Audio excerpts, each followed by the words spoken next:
මෙන්න මේ දෘශ්‍ය කියන වචනේ ඇතුලේ තේරුම් දෙකක් තියෙනවා. එකක් තමයි පුතේ බැලීම කියන එක, අනිත් එකේ වචනේ තේරුමක් තියෙනවා දැකීම කියන එක. දෘශ්‍ය කියන වචනය තුළ තේරුම් කීයක් තියෙනවද? දෙකයි. මොකද තේරුම් දෙක? බැලීමයි දැකීමයි. මේක දෙකක්. උදාහරණයක් විදිහට කියන්නම්, කළා පෙන්නන්න.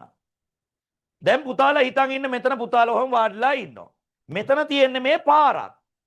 නිකන් මිනිස්සු යන පාරක් කියලා හිතන්න. දැන් මම මේ පාරේ මෙහෙම යනවා. මෙහෙම යන අතරතුර මෙහෙම මම දැන් එක සැරයක් පුතාලගේ දිහා බැලුවා ගියා. මම දැක්කා වාඩි වෙලා ළමයි ටිකක් ඉන්නව මම දැක්කා. බැලුවේ නෑ හොඳේ. මං දැක්කා. දැන් මම මේ පාරේ ආයි මම මෙහෙම එනවා. මෙහෙම එන අතරතුර මම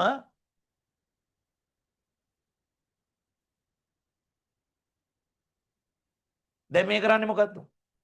දකින්න එකද බලන එකද? දැන් මේ කරන්නේ බලන එක. අල්ලපු ගෙදරට වාහනයක් එනවා දැක්කා. පස්සේ රෙද්දා සම වෙන්නේ ජනෙල් රෙද්ද අස්සෙන්. අර වැරදි අර වචනේ පොඩක් කියවෙන්න විදිහ වැරදුනා. පසුව ජනෙල් රෙද්ද අස්සෙන් අපි නේ දන්නේ බැලුවා. මම පුතාලගෙන් පොඩි ප්‍රශ්න දෙකක් අහනවා. මේ දෙක තේරුම් දෙකක්ද නැද්ද? තේරුම් දෙකක්. බැලීම කියන්නේ එක අදහසක්, දැකීම කියන්නේ එක අදහසක්. ඇස් දෙක අරන් ඉන්න හැම වෙලාවෙම ඔය දෙකෙන් එකක් වෙනවා. එක්ක බලනවා එක්ක දකිනවා. ඇස් දෙක අරගෙන ඉන්න හැම වෙලාවෙම. ඔන්න හොඳට අහගෙන ඉන්න. පුතා දැන් ඊටාම සරලව කිව්වොත් හරිද? වෙන මොකද තියමුද? පුතා දැන් නිකන් ඊටාම සරලව කිව්වොත් අදහසක් විතර ගන්න. පැහැදිලි මං හිතන්නේ මම මේ කියන එක තේරුම් ගන්න. ඒ තමයි මේ බස් එකේ මෙහෙම පුටුවක සීට් එකේ මෙහෙම වාඩි වෙලා දැන් මේ ජනේලේ මේ පැත්ත එහෙම ඉතින් එනවා. පාරේ නෝ දැන් පන්තියට එන්න ඒ විනාඩි 30ක් අතර ඔය ඇස් දෙකට බලන්න කොච්චර දැක්ක දේවල් තියෙනවද? මතක නෑ හැබැයි. හැබැයි අතරතුර බලපු එකක් තියෙනවා නම් මතකයි. ඔන්න හොඳට මතක් කරන්න බලපු ඒ මොනවද බත් කියන එක මං කියලා. මතකයි. ඉතිකම දැන් එළියේ මෙහෙම ඔළුව දාගෙන ඉතින් ඔළුව දාගෙන ඉකට මෙහෙම කරගෙන බලාගෙන ඉන්න සීන සුරන් රැල්ලක් නැහැ දැන් හීට් එක වැඩි නමුත් ඒක හීට් රැල්ලකුත් එනවා හරිද එහෙම උලකකුත් එන ගමන් මෙහෙම එනවා එකපාරට මොනවාරිද අන්න බැලුවා බලපු දේ මතකයි බස් එකේ හරිද බස් එකේ දැන් උදාහරණයක් උදේට ගත්තොත් සීට් ගානට මිනිස්සු හිටියද නැද්ද කියන එක දන්නවා. මතකද නැද්ද? මතකයි. හැබැයි හිටියේ කවුද කියලා දන්නේ. හැබැයි ඒ අතරතුර පුතාලා බලපු කෙනෙක් ඉන්නවා නම් ඒ සීට් එකේ වාඩි වෙලා හිටපු. මතකයි. ඔන්න ලස්සන පොඩි ළමයි. වැරදි හිතන්නේ කියලා.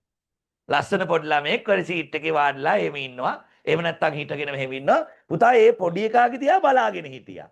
ඌව මතකයි. ඒ රූපේ ඒක ඔක්කොම මතකයි.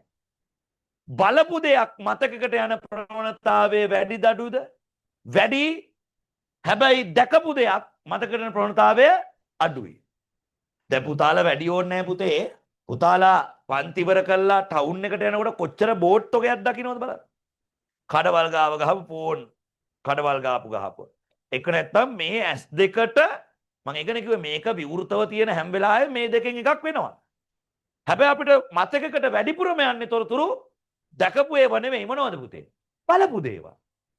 ඒ නිසා දෘශ්‍ය සංනිවේදනය යනු පුතේ අපි කියනවා දෘශ්‍ය සංනිවේදනය යනු කියනවා දැකීමෙන් සහ බැලීමෙන් නැත්නම් බැලීමෙන් සහ දැකීමෙන් පුතේ අදහස් හා තොරතුරු ලබා ගැනීමයි. මොකද්ද පුතේ දෘශ්‍ය සංනිවේදනය කියලා කියන්නේ එතකොට? දැකීමෙන් සහ බැලීමෙන් මොකද්ද?